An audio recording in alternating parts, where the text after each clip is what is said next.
Live, bitches. Hagbard Salim was supposed to join, but he stood me up. Stood me up on a Sunday morning. Can you believe that? I can't. I think that's irresponsible. It's nasty. Oh, there we go. Rookie's error. Rookie's error. Had the recording on in the background. That's just a no-no. So how are we all out there in gay YouTube land? Let's hear a shout out. Hi from Frog. Frog, oh, you're that psycho that always used to email me stuff on Facebook. Yep, you're a weirdo. There's no doubt about that. Hey, sexy. Yeah, it's me. Good. Yo, buddy. I wonder what I should get for lunch. Oh, here we go. People are already starting to ask questions about the future. What have I told you people about that? Come on. So as I said, Hagbard Salim was thinking about joining, but he's obviously found better things to do. So it's just going to be me winging it. And there's only one question. So this might last about 5 minutes. Yeah, I did assume YouTube's sexuality by calling it gay. Yep. I know I shouldn't do that. It's 2017, but hey, get with the program. So I'll just run through this first question, and maybe we'll talk, because what I was going to talk to Hagbard about was the whole Harvey Weinstein, #MeToo, the propensity for women to jump on a victimhood narrative and conflate wolf whistling with actual sexual assault, all that good stuff, you know. Can't hear me. You can't hear me? Who else is having a problem hearing me? Anybody? Anyone? Bueller? Let me know in the comments if you can't hear me. Now, the person who says he can't hear me is from Russia, so that might explain a lot, because you know what Russians are like. They're usually pissed on vodka at this time in the morning. Me, can't hear you. I can hear you. Me too. It's a huge media thing. I'm in Germany. I can hear fine. Can't hear you from cyber loafing. Well, what's wrong with you people? From Chicago, Richard says, I can hear just fine. So I'm going to presume if you can't hear, that's your problem. Just another animal head says, all good on my end. I can hear fine.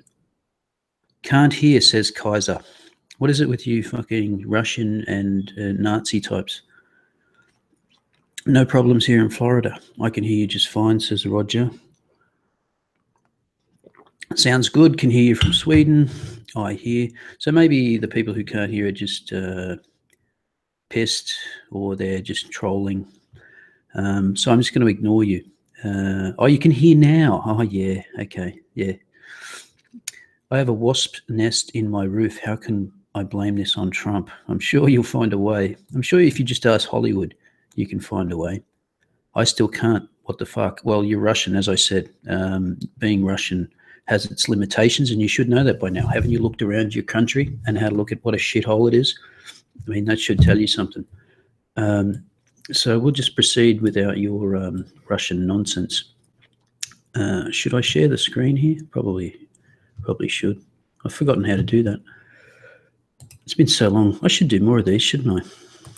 I'm really good at it. Sharing the screen. Well, actually, what you got to do is you got to get that off. You got to put that over there, and then you screen share. You screen share that, and then it fucking goes away. Oh yeah. Well, that looks good, doesn't it? So, Samson, he was the only one who asked a question.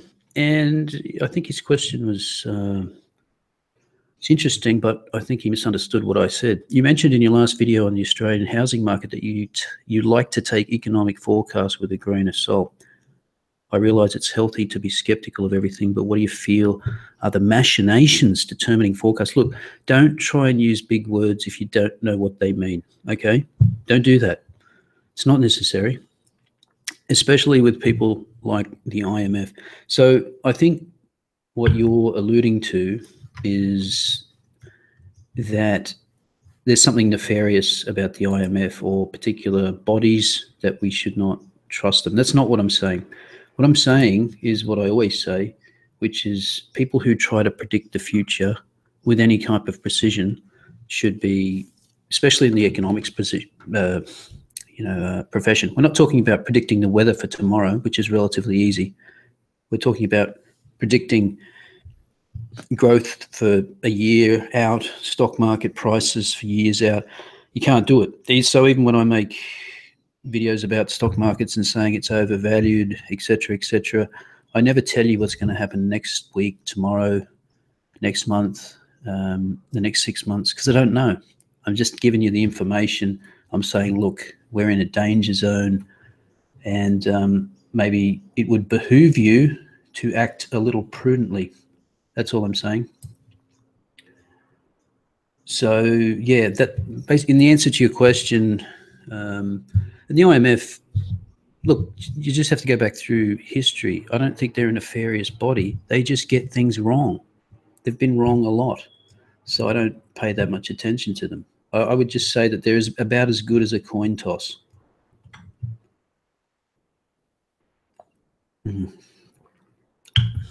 So I would just say that. I mean, have a look at, I'll tell you, give you this little anecdote.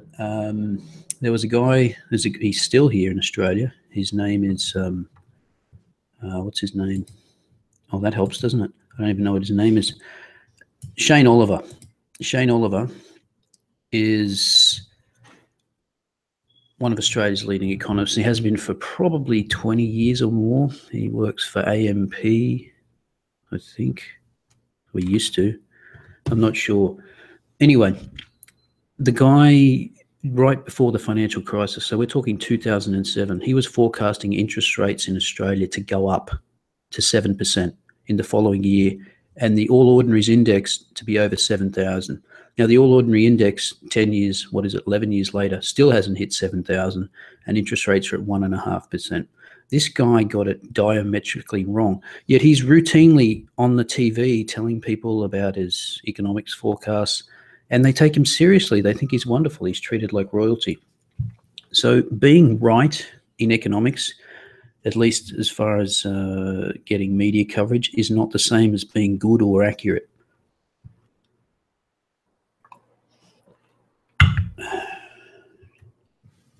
Yeah, that's always a good one, Richard. Never attribute to malice that which can be attributed to stupidity. That's always a good one. It's a good razor. So I'm going to assume that Hagbard is not joining us, so I'm going to press on into the void as we do. Maybe what I will do is share a article from the lovely Joanna Williams, who featured in my video last night. And if you haven't watched that yet, then obviously you've got a few problems. I mean, you should be watching my videos as soon as they come out. I would have thought that was obvious.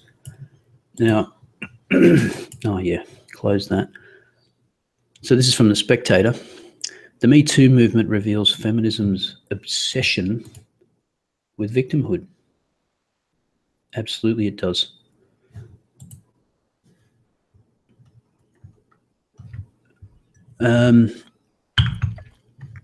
So what we have here, let's set this up, remember. Now we have Hollywood last year tried to convince many Americans that, or tried to lecture many Americans on who to vote for because they knew best and they were morally superior. I would say that their efforts either didn't have any effect or backfired. Seriously, I don't think they convinced anybody. I don't think Robert De Niro telling people he's going to punch them in the face convinced anyone to vote.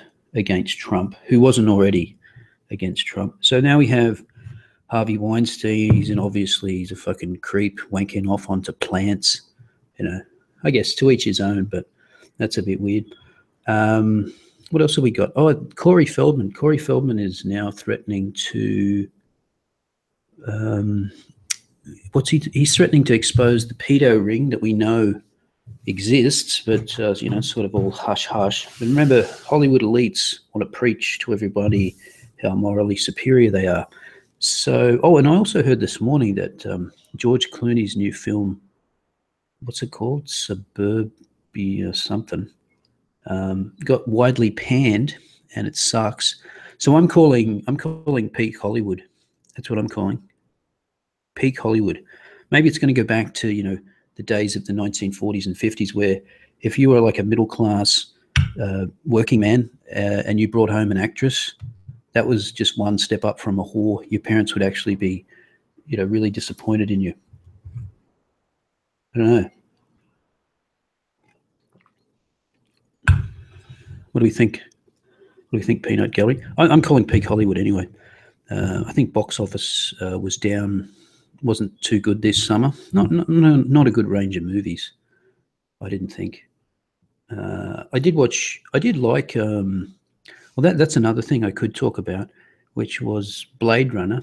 I don't know how many people have seen the new Blade Runner. I thought it was really good. It was, the cinematography was fantastic. It was a little bit long. I needed to have a piss for the last hour, and that was a little uncomfortable.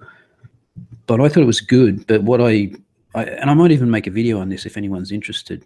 I don't usually do movie reviews, but it would be more of a discussion about how feminists reacted to it. And I think they were really upset of this holographic woman. Give me an indication in the comments of who's seen the new movie. Give us a shout out. Have you seen it? Great movie. I liked it. So at least some people did. Joy is the best girl. Where you live. That's not an answer to the question. Well, anyway, if you haven't seen it, I recommend it. I'd wait for it to come out. Well, actually, it's worth seeing it in the cinema because visually it's just fantastic. And the sounds. I think they did a real good job of sort of recreating the vibe from the original. Anyway, basically feminists reacted to this holographic woman that's the main protagonist, whose name escapes me right now. He comes home and he's got this sort of woman who ends up being his companion. She's just a hologram, and it kind of gives you the idea that, hey, perhaps you don't need a real woman around. And of course she's making dinner, and she's acting kind of like the quintessential housewife of the 60s. She comes home and she's got your slippers ready and makes you dinner and all that kind of stuff. So that would be, of course, that's anathema to feminists. But yeah, so I don't know. Let me know what you think about that. When this goes up, put in the comments if you'd like to see that video. It's probably a bit dated because most people who want to go see it have seen it. But as I said, it won't be a full-on movie review. Feminists overreact to everything. Yeah, maybe it's getting a little bit old. I had a subscriber say that she was unsubscribing from my last video because she was sick of the anti-feminist stuff. But I mean, if they're going to keep providing the fodder, I mean, the point of keep doing it is that whilst on YouTube, you would think that feminism is taking a hammering. The problem is they are out there in largely government-funded organizations getting things done, producing documents, going into schools, brainwashing people, and we're just on YouTube making fun of it. But they're actually getting shit done, and that's why I continue to say that social justice is winning. How do the Japanese look at Hollywood? Do they take them seriously? Oh, I don't know. I don't know about that. I don't know the answer to that. I mean, Japanese love movies. Great thing about watching movies in Japan is that they have they'll have a Japanese dub version and they'll have the English version. So if you go to the English version, there's usually fuck all people in there. You're going to have a whole cinema with you and like two weirdo Japanese people who are watching it in English. Not that they're weird. I prefer to watch, if there's a movie in Japanese, I'll watch it in, I prefer to see the original language with subtitles. I hate dubs. Dubbing is, I don't know, it just cheapens the whole thing. The thing is that feminists are just a tool of something else. Yeah, I believe that actually it's not feminism corrupting women. I think that feminism is a byproduct of the worst sort of manifestations of female behavior. So as a female, you don't have to go down that route. You don't have to become a feminist. You don't have to exemplify the worst aspects of femininity, which is a screeching willingness to jump on victimhood narratives. Turnbull or Shorten, are you serious? God, I mean, I hate Turnbull, but Shorten is cancer. Yeah, that's what I think. I think feminism is part of, or the amplifying the worst parts of female behavior. I think that's what it is. Do you think having kids is moral? Jesus Christ, I just think if you want to have kids, have kids. Just make sure you've got a prenup.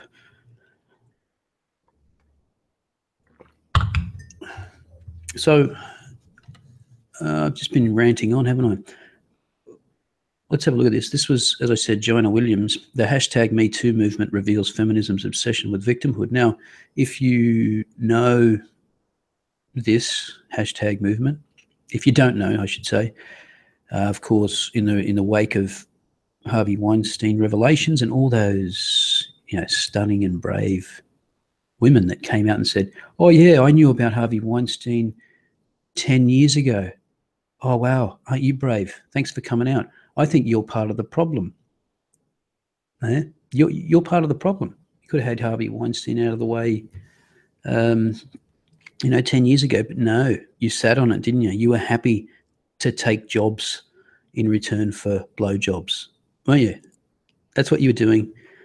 I mean, that's the other side of this, which I think you'll find hypocrisy, a lot of hypocrisy, is that some women would probably quite happy to be groped on the arse if they got a part in a film, probably prefer not to get a part in a film that way, but hey, why not?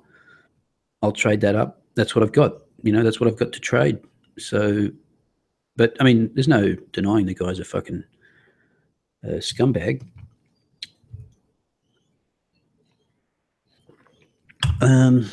So, following a weekend crammed with ever more salacious revelations about Harvey Weinstein, hundreds of thousands of women have now taken to social media to share their own experiences of sexual harassment. This is called the hashtag #MeToo movement, and it's gone viral in the way these things do. According to Twitter, this reveals the magnitude of sexual assault. In reality, it does nothing of the sort. Hashtag #MeToo tells us far more about the desire of some women to reach for victimhood status. Oh, that's what I've been saying.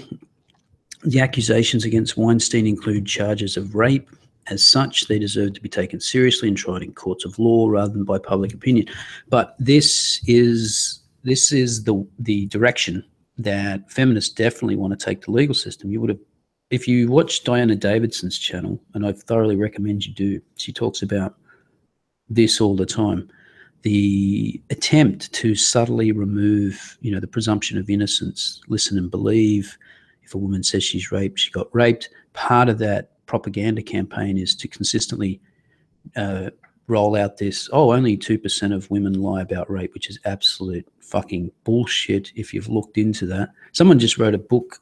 I'll have to get back to you on that. Someone just wrote a book recently who was an ex-detective and he said that always in his police department, false rape claims were in the double digits. And the interesting thing about that is that you think about if a woman makes a claim about rape and there's no evidence to support it, unless basically she admits to it or they've got really good evidence to think that she's lying, they don't pursue false rape accusations. So how many are just false and they just don't follow them up? This is part of the the propaganda campaign as well. Feminists are good at this stuff. They convince a lot of people. Think about it, all the people who actually believe the wage gap is real. I mean, people actually believe it. It's stunning. We live in a fame-obsessed. Is that where I left off? At this moment, Hollywood's leading ladies don't just have the public's attention, but widespread sympathy too. But it doesn't stop there. We live in a fame-obsessed culture, and just as many women might emulate a star's diet or dress sense, they also want in on the sympathy too. Me Too is an unedifying clamour to be included in the celebrity suffering. But I would say that there's more than that. I think this is part of female nature to, jump on a bandwagon of feelings, not objective facts. And so you get women who are saying, me too, some guy wolf whistled at me from over the street once and I felt sexually harassed. Die.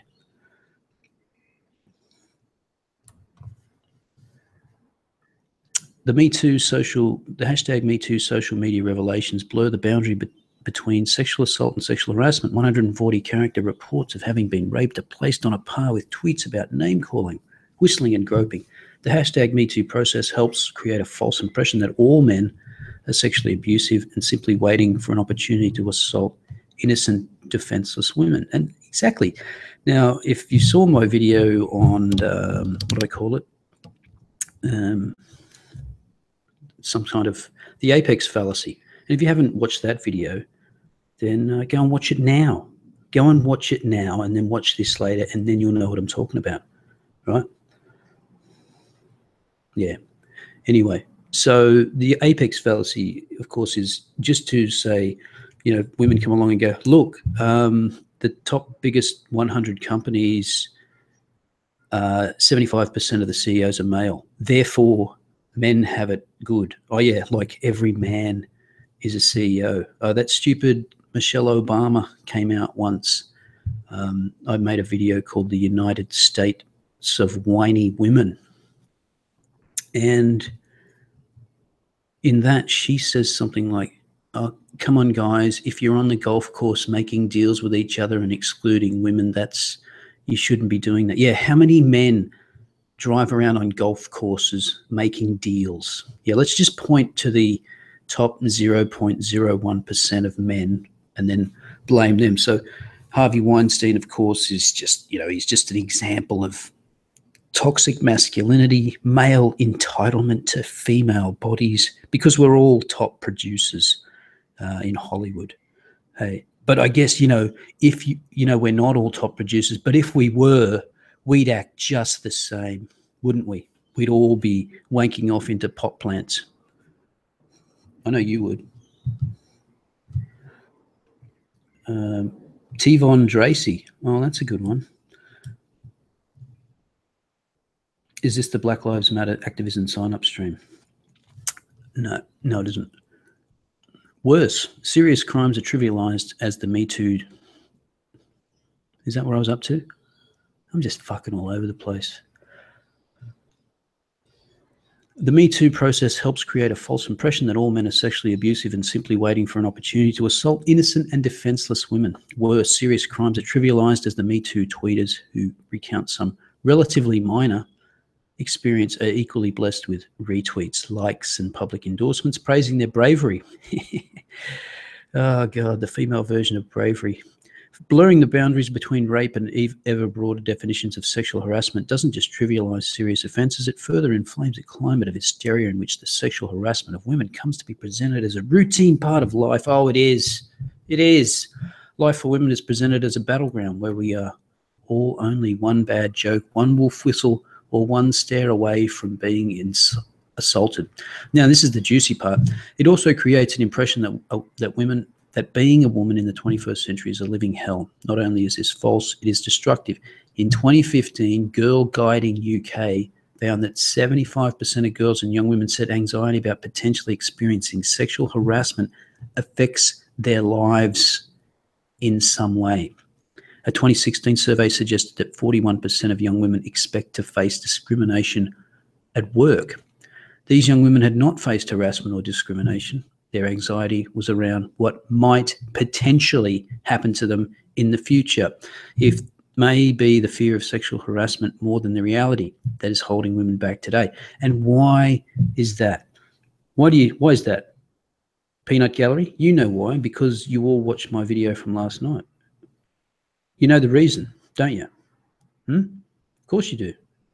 The reason is because they're being told that they're constantly being put upon. Whilst, any objective look at data outcomes for young girls would tell you they're doing fucking fantastic. Of course, it doesn't mean they don't get harassed or, sexual assault doesn't happen, but it's not some hysteria as feminists would like to believe. And feminists are just trying to keep themselves in a job. I mean, if they have no oppression, I mean, what are they going to do?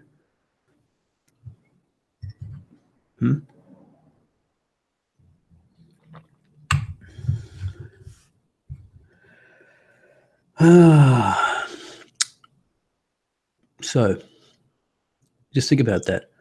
41% of young women expect to face discrimination at work. They expect it. It's all about them.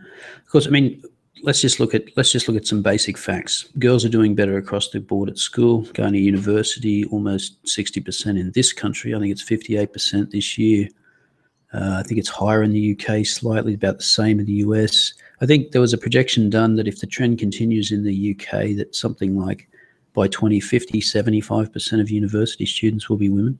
And then, of course, they'll turn around and say, oh, there are no educated men for all these perfect educated women. Yeah, well, reap what you sow. So yeah, Twitter is by default a narcissistic platform. Users must assume the world wants public updates on their thoughts and feelings. But yesterday, #MeToo Twitter trend only shows us the sorry state of feminism today. Yeah, good. And I think as I said in last night's video, she's written a book called Women versus Feminism, Why We All Need Liberating from the Gender Wars. Haven't read it. I'm going to go out on a limb and say it's probably a decent read, if only because it's playing into my confirmation bias. So maybe you want to put that one on your Christmas shopping list, right up there with your subscription to Penthouse, you disgusting males. If you can't get people, let's check the, sorry I just switch in and out of reading and into the comments. I don't give you a heads up about that, but, I'm kind of new to this. No, I'm not. What a fucking liar. I've been doing this for a while. I've lost your comment, Richard. If you can get people to hear you about your oppression, then you are not oppressed. Yeah, I'd agree with that. Or, let's face it. I mean, a lot of the oppression talking points these days are just minor inconveniences. Like, I think wolf whistling is dumb. I think it's sort of the last refuge of the man who has nothing interesting to say. But why would it need to be criminalized? Just all you have to ask yourself is this simple question about, are things getting worse or better? Just ask yourself, is there more or less freedom in your life? I mean, think about I don't know if there's anyone from the UK in the chat, but recently there was a story came out that something like 3,000 Brits have been arrested for saying something abusive online. I think I might even have that here, or did I delete it? I may have. Oh yeah, British police. I don't know if you want to hear about this. British police arrest at least 3,000. What the fuck is going on with this screen? At least 3,395 people for offensive online comments in 1 year. Offensive. You're being arrested for saying something offensive. I mean, the whole notion of free speech has just gone out the window completely.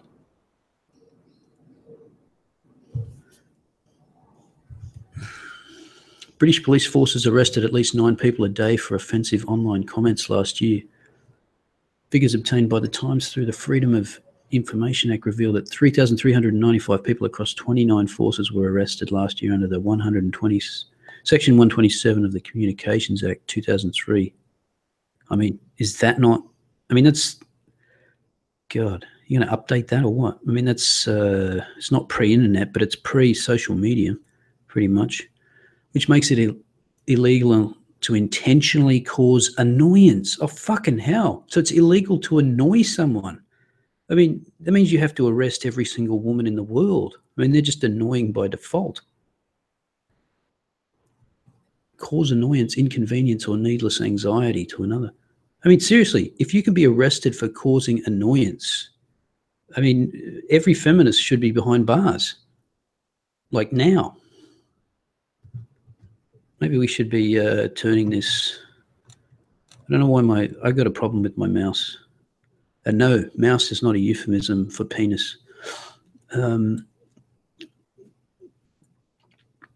Around half the investigations were abandoned to prosecution. Well, yeah, which critics say is an indication that the authorities are being excessively strict in their interpretation. Yes, I should think so. And I'm going to go out on a limb here. Geez, I'm going to bash women today. Hope there's no women listening to this.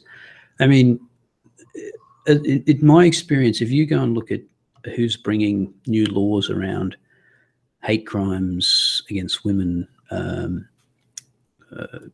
we saw in France the 34-year-old Minister for Women, redundant position, bringing in that rule. We saw Sue Fish and her cadre in, what was it, Nottinghamshire? Is that where it was last year? About the, what was it? If you approach a woman and it was not an invited contact, you can basically get arrested for a hate crime against... Misogyny is a hate crime. And I know that that's now spread to more areas of Britain. Now, some people have put forth the idea that the one in France and possibly others in the UK are in response to Muslim gangs and guys that hassle people on the street. Of course, it's too politically incorrect to say that. So I don't know if that's true. Maybe it is. But God, we're such a pussy society that we can't call that out. So let's just blanket call all men horrible pricks because certain groups can't act like normal humans. Nevertheless, many forces have massively stepped up their focus on so-called trolls. I have to ask, are they so good at detecting and arresting people for other crimes that this is the thing now? I mean, the emotional well-being of easily triggered snowflakes is now a huge focus for police. I mean, what kind of world are we creating? Turn the fucking phone off. Block the person. I mean, every social media that I know of, you can block people. You don't have to read their tweets. I mean, block them if you want. Ban them, whatever. You can do that. Many forces have made, West Midlands have increased by the number of arrests by an astonishing 877% since 2014. Well, if you have one arrest and then you have 10, you're going to have a massive increase. And also, you're also going to have a massive increase if you go soliciting for that kind of business. If you invent new laws that weren't there before, yeah, you're going to have a massive increase as people become aware of the idea that you can report people for being annoyed. But, oh yeah, of course, here's one of those obvious areas of hypocrisy, because I think this woman has been running around saying she's openly anti-white, anti-Jewish, but of course that's fine. That's just fine, because racism is, it's power plus prejudice. That's what racism is. And so if you're a minority, you can't be racist. Fuck off. That's just a way to cloak your own racism. That's all that is. The seeming inconsistency in the enforcement of free speech restrictions has also been a source of contention. The Metropolitan Police, who detained 867 people in 2016, appearing as revealed as having made a number of deeply racist remarks about... Why can't I read? It's not that early in the morning. Who detained 867 people in 2016, according to the Times figures, appearing reluctant to investigate people such as Nadia Chan, the self-described Islamist, who was revealed as having made a number of deeply racist remarks about white people. Yeah. And by the way, Yasmin Abdel-Magid in this country, who's now infecting the UK with her own brand of victim politics, she actually wrote, now imagine if any high-profile Australian had done this. She came back into Brisbane Airport after her taxpayer-funded trip around the Middle East to promote Australia to those countries. And her first tweet out was something like, "So fucking white," when she came back into the airport. That's what she tweeted out. She deleted that tweet. The Outsiders had it on screen. Now, I talked to Latham about getting a copy of that, and I actually got to talk to Ross Cameron about it too. I haven't been able to get a copy of it. But just want you to imagine that someone came back from a trip around somewhere around the world, flew into a Brisbane airport, a white dude, and then made a remark about the number of headscarves that he saw in the airport. Imagine that. I mean, you know what there would be? There would be a media barrage. He would have to apologise. He'd probably have to resign or get fired. He'd have to go into hiding. Then he'd have to come out and publicly apologise on TV, maybe break down and cry so everybody felt better. But of course, no. We've inverted the meaning of what equality means. Equality means special privileges for minorities and women who are not a minority. Well, there seems to be a lack of activity in the comments section, and I'm going to assume that's because you people are bored of me rambling on. So maybe it's time to shut this down and fuck off, and you can get on with your day or night, depending on where you are. Now, do we have any questions, urgent questions? Does anybody want to, throw some huge amount of money through the super chat to ask a question? Those donations are always appreciated. But hey, let's see if you've got any questions here. What do you think of George Soros? I think George Soros is a misguided idiot who has a utopian vision of the world. Perhaps he feels guilty about all the billions of dollars he made, and he wants to make up for it. And so he's going to try and fuck up the rest of the world just to see his utopian vision through. And I think it's good. There's some documents came out recently exposing what he's been up to. I just think he's probably going to fail, or there's going to be a fair bit of turmoil in certain European countries if they just continue on. The stunning thing about this, and it came out in Australia recently too. We had some census data come out. The vast majority of Australians were for reducing immigration, not stopping immigration. But you may have saw the Chatham House survey out of Europe last year, which every single country, the majority of every single 10 European countries, they were all major European countries: Germany, France, England, Spain, Italy, Austria. All of those countries overwhelmingly said that they want to reduce immigration, and 8 out of 10 said they wanted to stop Muslim immigration altogether. 8 out of 10 countries, there was a majority. And in the countries there wasn't a majority, for example, the UK, the number was 47% said they wanted to stop all Muslim immigration. And by the way, that doesn't mean that 53% said that they don't want to stop. It was grades. So 47% they want to stop it all. Some other percent said they didn't want to stop it, and some other percent said they didn't know. So I think it's pretty clear that governments have been running in the opposite direction to what the majority of their population thinks. And I just don't know how long they can continue to do that. We've just kind of, I think, gone into a period of less terrorist attacks in Europe, but I mean, you know, there's another one just around the corner, and yeah, I mean, that's what's going to trigger this conversation to keep going. So there's questions coming through here in the chat. Have you thought of joining up with Milo on his tour? Oh yeah, I'll just get on the phone to Milo. I mean, what do you think? Do you think because I have a YouTube channel that I know Milo? I mean, do you think that that's how it works? I mean, yeah, let me just get Milo on the phone. Fuck. I'd love to live in the world you live in. Have you lost friends because of your political view? Well, if you don't have friends, how can you lose them? I really don't have friends that I guess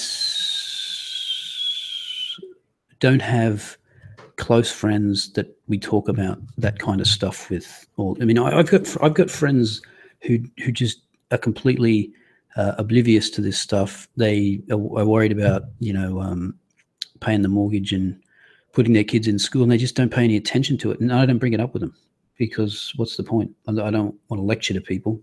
I lecture to people a little bit on this channel, but not in sort of normie land. I've lost subscribers for my political views. So every time one of the biggest giveaways is I did a couple of negative videos on Donald Trump, and those are the days I had the biggest purges from my channel, which tells you something, that people on the right who support Donald Trump are just as easily triggered as some people on the left. Excellent. Here's a fucking question about the future. What direction do you think Bitcoin will go? You know what? I think it'll go up, then it'll go down, then it'll go sideways, up and down again, and round and round. Whoever Dick Smith supports, we should support. Dick Smith is, I think, a moron. And David Leinhelm basically told me the same thing offline. And he is a nutter, and we shouldn't pay attention to him.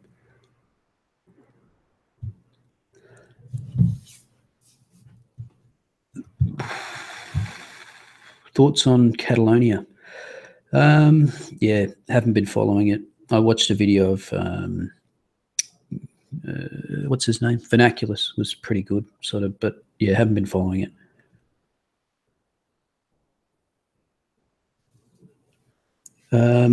People who support Trump are the same people who are to the right of crazy. Well, I don't think that's necessarily true. How many laws would you lay aside to chase the devil? Or do you think the EU missed the mark by not having a separate dollar for the MED countries? I have no idea what that question means.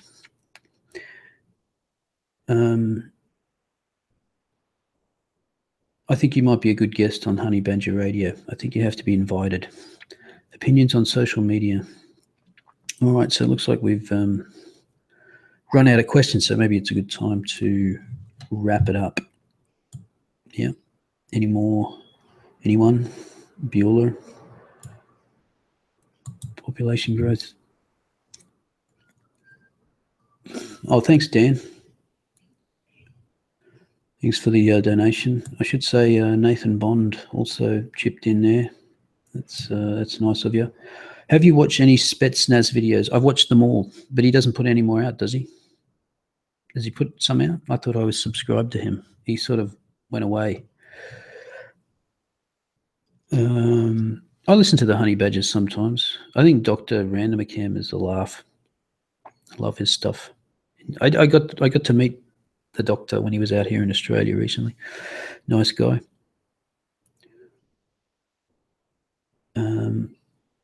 Dan, YW, I guess that's your welcome. See, I don't talk internet speak. People put stuff like that in my comments all the time. I don't know what you mean. You're going to have to type words. I'm too old.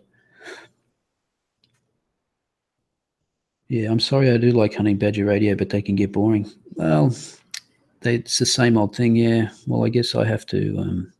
I have to be wary of that myself. Should I have jam or peanut butter on my toast this morning? I would go and take a dump and then smear shit all over your toast. How about that? I bet you've never tried that before. Is YouTube and Patreon self-sustaining, or are you eating into your savings? I'm breaking even now. So, or maybe that's worth telling people, is that YouTube has improved. YouTube's improved. So after Adpocalypse hit the month of April, I was down about 70% on revenue. Some days I was down 90%. Some people were hit worse than that. For the month of May, June, July, August, was down about 50% from the pre-Adpocalypse levels. When I say 50%, I don't mean my revenue total was down. I mean revenue per 1,000 views, because that's the best way to look at it. Revenue per 1,000 views or per 1,000 watch minutes, which if you look at both of those, they correlate very closely. But yeah, down about 50% since the Adpocalypse. Now, last month, they brought in this system where you could actually request a human review of videos that have been put into limited state. And you couldn't do this previously. So, thanks, Ashley Bennett. You couldn't do this previously. So what this means now is that videos that were getting thousands of views and not making any money, you can now contest them. Now, for me, I can only speak for me, is Bloodfang, would you consider doing Skype calls? I'm not, I don't know. Not really. Anyway, what was I saying? You can contest these videos. So in my experience, I've probably contested or asked for a review of about 30 videos now, and I've only had 2 rejected. So I've had videos remonetized, which means in September, instead of being down 50%, I was down about 25% from pre-Adpocalypse levels. So you may have noticed there are more, I think there are more ads in general. The little pop-up ads, the little banner ads, they've reappeared. So there's the advertisers are back. It's easier to get monetized because you can contest the demonetization. But something that's really annoying is that I put out a video about the Australian housing market the other night, and it got demonetized. And I contested it last night. I woke up this morning, it's been remonetized. But every time that happens, you lose money. So their algorithm is still fucking things up. Have you considered running alongside David Lionhelm? Yeah, I just don't know. Politics doesn't grab me that way. I don't want to be famous, or I don't know. I think I'm better off doing what I do. Yeah, why the fuck was it? Yeah, well, you see, why the fuck was the housing market video demonetized? No idea. They don't tell you why they demonetized them. They don't tell you.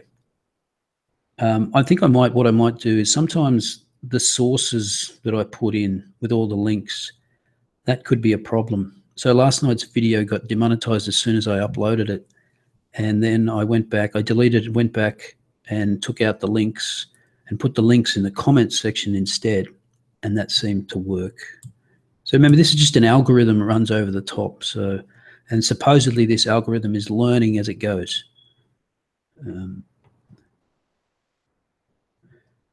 Yeah, Roger. Yeah. See, the other thing that's improved, Roger, about demonetizing your videos for the most lucrative time, that's what was happening every time. It would get demonetized as soon as you uploaded.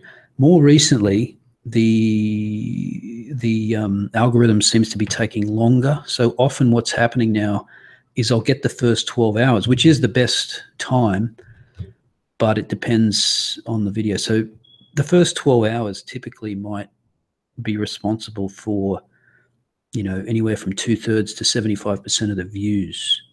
But then if it's a video that gets traction and people are watching it over a period of days, then that could be different. Will you miss Malcolm Robinson? No, I think that's good that he's gone. I think he's an idiot, quite frankly, Malcolm Robinson. But he's gonna probably run again, is he? I'd say so. Barnaby Joyce, I kind of like Barnaby, but he's standing again. He's already been confirmed without opposition for the National Party, so he's going to stand again in a by-election. But I think all these people, it's clear that the Liberal Party, the Greens and the Nationals don't have a proper vetting system in place. The Labor Party does. They put one in years ago. Yeah, YouTube wants to look. I think the problem with YouTube's algorithm is that they just cannot. I mean, they've got obviously very smart people over there, but they just cannot write an algorithm that's going to, be completely objective and not rule out things that aren't problematic. They're going to catch things all the time because of a word here, a word there. I can guarantee that pretty much if I put a video up with a title that's got gender in it, anywhere, just gender pay gap, it'll get demonetized because it's got the word gender in it. I put up a video the other week that got hardly any views because I don't think people clicked on the title. I called it ghost hunting. What I called it originally was racism hunting, because that's what it was. It's the Human Rights Commission's racism ads, and it got demonetized straight away because it's got the word racism in the title. So yeah, you can. Yeah, there's all kind. Look, I'm getting good at sort of tweaking titles and stuff, but it's really annoying. You've got to. I uploaded and deleted a video 8 times the other day. Changed the titles several times, 8 times to get it right. That's what happens. Yeah. Anyway, that'll probably be it. We've nearly run an hour now. So thanks for dropping by. Thanks for the donations there, people. And show your face. I showed my face in the beginning. You're going to have to go back and watch the beginning, mate. No, I mean, that's the thing, Ashley. It's not necessarily, it's not a conspiracy. There's a lot of people running around saying they're trying to silence conservative voices or whatever. It's an algorithm. I would say it does obviously affect people with right-wing views more, but it's an algorithm, and people on the left will get hit too if they have a word that's in their title that's the wrong word. But I will say, there's no blacklist, but I think there's a whitelist. I think it's pretty clear that if CNN puts up a story that involves, I don't know, Islamic terrorism, you can be rest assured they'll get ads, but no one else will.